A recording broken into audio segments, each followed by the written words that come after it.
नमस्कार दोस्तों, आज मैं श्री भगवान विष्णु, देवी सरस्वती तथा श्री गुरु जी के चरण कमलों में नमस्कार करके मैं आपको इस माघ मास महात्म्य की रचना करता हूँ। एक समय श्री सूत जी ने अपने गुरु श्री व्यास जी से कहा कि गुरुदेव कृपा करके आप मुझसे माघ मास का महात्म्य कहिए, क्योंकि मैं आपका शिष्य हूँ।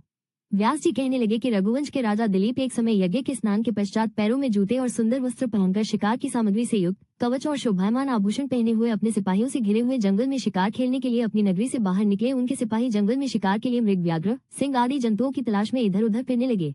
उस वन में वनस्थली अत्यंत शोभा को प्राप्त हो रही थी। वन में कहीं वृक्षों पर मोर नाच रहे थे, कहीं कहीं मृगों के झुंड फिरते थे, कहीं गीदड़ अपना भयंकर शब्द कर रहे थे, कहीं मेंढों का समूह हाथियों के समान फिर रहा था, कहीं वृक्षों के कोटोरों में बैठे हुए उल्लू अपना भयंकर शब्द कर रहे थे, कहीं सिंहों के पद चिन्हों के साथ घायल मृगों के रक्त से भूमि लाल हो रही थी, कहीं दूध से भरी थनों वाली सुंदर भैंसें फिर रही थी, कहीं पर सुगंधित पुष्प हरी भरी लताएं वन की शोभा को बढ़ा रही थी, कहीं बड़े बड़े पेड़ खड़े थे तो कहीं पर उन पेड़ों पर बड़े बड़े अजगर और उनकी केचुलियां भी पड़ी हुई थी।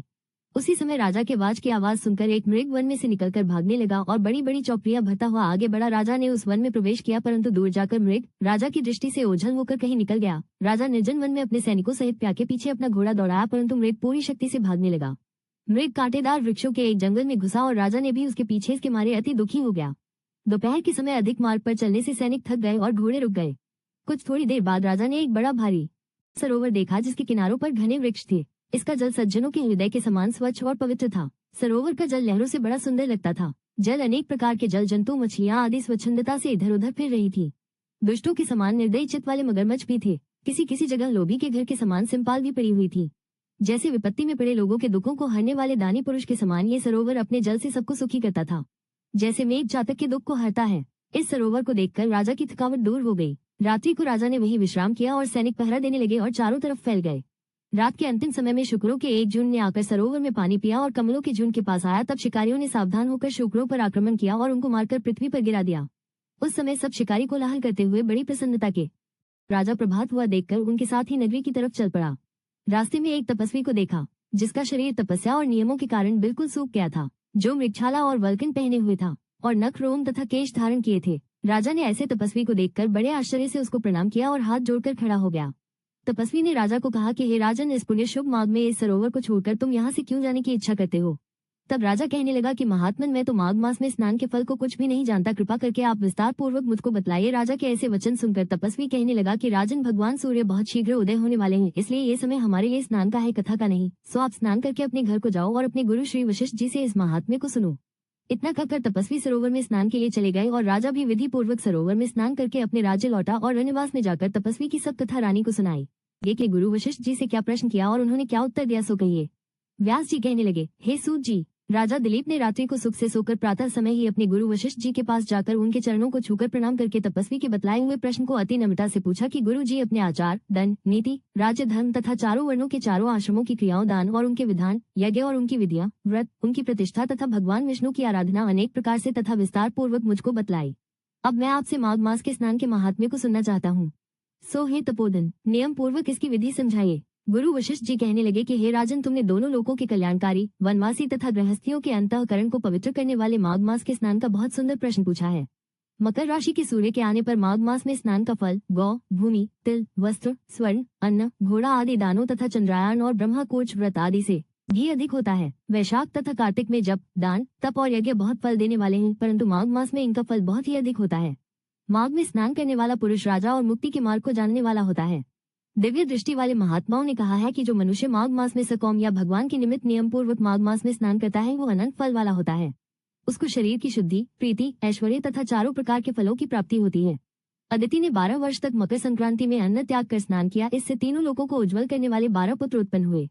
माघ में स्नान करने से ही रोहिणी, सुभगा, अरुंधति दानशीला हुई और इंद्राणी की समान रूपवती होकर प्रसिद्ध हुई। जो माघ मास में स्नान करते हैं तथा देवताओं का पूजन में तत्पर रहते हैं, उनको सुंदर स्थान, हाथी और घोड़ों की सवारी तथा दान को द्रव्य प्राप्त होता है और अतिथियों से उनका घर भरा रहता है और उनके घर में सदा वेद ध्वनि होती रहती है। वो मनुष्य धन्य है जो माघ मास में स्नान करते हैं, दान देते हैं तथा व्रत और नियमों का पालन करते हैं। और दूसरों पुण्यों की क्षीण होने से मनुष्य स्वर्ग से वापस आ जाता है, परंतु जो मनुष्य माघ मास में स्नान करता है, वो कभी स्वर्ग से वापस नहीं आता। इससे बढ़कर कोई नियम, तप, दान, पवित्र और पाप नाशक नहीं है। भृगु जी ने मणि पर्वत पर विद्याधरों को ये सुनाया था। तब राजा ने कहा कि ब्राह्मण भृगु ऋषि ने कब मणि पर्वत पर विद्याधरों को उपदेश दिया था, सो बतलाइए। तब ऋषि जी कहने लगे कि राजन, एक समय 12 वर्ष तक वर्षा न होने के कारण सब प्रजा क्षीण होने के कारण संसार में बड़ी उद्विग्नता फैल गई। हिमाचल और विंध्याचल पर्वत के मध्य का देश निर्जन होने के कारण श्राद्ध, तप तथा स्वाध्याय सब कुछ छूट गए। सारा लोक विपत्तियों में फंसकर प्रजाहीन हो गया। सारा भूमंडल फल और अन्न से रहित हो गया। तब विंध्याचल से नीचे बहती हुई नदी के सुंदर वृक्षों से आच्छादित अपने आश्रम से निकलकर श्री भृगु ऋषि अपने शिष्यों सहित हिमालय पर्वत पर गए। इस पर्वत की चोटी नीली और नीचे का हिस्सा सुनहरी होने से सारा पर्वत पीताम्बरधारी श्री भगवान के सदृश लगता था। पर्वत का भाग नीला और बीच बीच में कहीं कहीं सफेद स्फटिक होने से तारों से युक्त आकाश जैसी शोभा को प्राप्त होता था। रात्रि के समय वो पर्वत दीपकों की तरह चमकती हुई दिव्य औषधियों से पूरित किसी महल की शोभा को प्राप्त होता था। वो पर्वत शिखाओं पर बांसुरी बजाती और सुंदर गीत गाती हुई किन्नरियों तथा केले के पत्तों की पताकाओं से अत्यंत शोभा को प्राप्त हो रहा था। ये पर्वत नीलम, पन्ना, पुखराज तथा इसकी चोटी से निकलती हुई रंग बिरंगी किरणों से इंद्रधनुष के समान प्रतीत होता था। स्वर्ण आदि सब धातुओं से तथा चमकते हुए रत्नों से चारों ओर फैली हुई अग्नि ज्वाला के समान शोभायमान था। इसकी कंदराओं में काम पीड़ित विद्याधरी अपने पतियों के साथ आकर रमण करती है और गुफाओं में ऐसे ऋषि मुनि जिन्होंने संसार के सब क्लेशों को जीत लिया है, रात दिन ब्रह्म का ध्यान करते हैं और कई एक हाथ में रुद्राक्ष की माला लिए हुए शिव की आराधना में लगे हुए हैं। पर्वत के नीचे भागों में जंगली हाथी अपने बच्चों के साथ खेल रहे हैं तथा कस्तूरी वाले रंग बिरंगे मृगों के झुंड इधर उधर भाग रहे हैं। ये पर्वत सदा राजहंस तथा मोरों से भरा रहता है, इसी कारण इसको हमकुंड कहते हैं। यहाँ पर सदैव ही देवता, गुहक और अप्सरा निवास करते हैं। आगे की कहानी भाग 2 में आपको सुनाऊंगा।